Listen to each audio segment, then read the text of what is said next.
Odyssin, strong in both sides of the Force. Wildlife here, though hostile, can be tamed. I have often observed Jedi going to the forests to meditate. I wonder, do you not find the thousands of minds distracting? The thoughts of animals are simpler. They are less complicated. It is hard to find a place in the galaxy undisturbed by civilization these days. Don't you agree? I do. It is a challenge to maintain my meditation disciplines on board a ship full of humans. Then a chance to be in tune with nature would be quite refreshing, won't it, Commander? I am Vulcan, Grandmaster. We relax and refresh ourselves in a different way from you humans. So do those who hear the Force. Communing with the living Force is a crucial part of the Jedi life. All life is connected within the Force. Nature is an aspect that one with the Force cannot deny. A higher concentration of sentient minds means you are even more susceptible to emotion. To purge all emotions, such a place for meditation should be avoided. Perhaps if you want to suppress them and achieve pure logic, an empty room with only your thoughts would be an excellent place.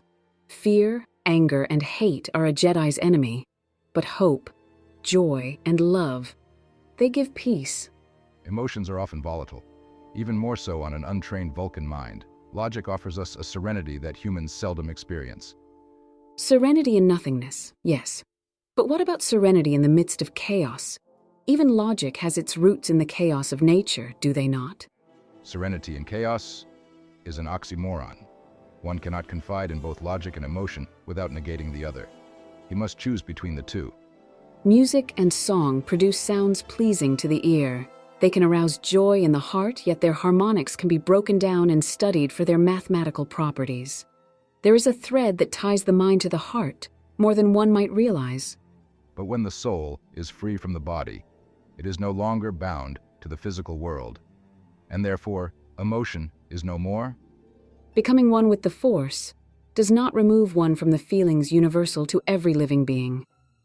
May I ask you a personal question, Grandmaster? You may. I'm curious about your son. He does not inherit your abilities, yet practices Jedi meditation techniques. Why?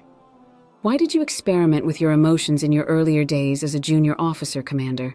To comprehend my human half better, I had a rather confusing relationship with a fellow officer, one which humans may term as a situationship. Theron is a hard shell to crack. He puts up a wall of humor to hide his feelings. The feelings of a child without a mother's love. I think he wished to know what goes on in a Jedi mind to make me leave him as a child. Leaving a child for another often sparks a lot of questions for a young, inquisitive mind, riddled with many emotions. Why did you leave him? It is hard for a Jedi to be a parent, when many value the duty to the galaxy. It was what we were taught from young. Such attachments are an additional burden. Vulcans do place heavy emphasis on family traditions and cultures. It is logical that such relationships are kept for the retention of societal values. If he was raised by his mother, thing would be much different, but I guess we only have the future to look forward to. That we do. The unknowns of the galaxy, of the timeline, of alternate worlds. I believe that is your mission to get back to Spock? That is correct, but I believe I could spare a few more moments for meditation. All right then, let's close our eyes and feel the Force.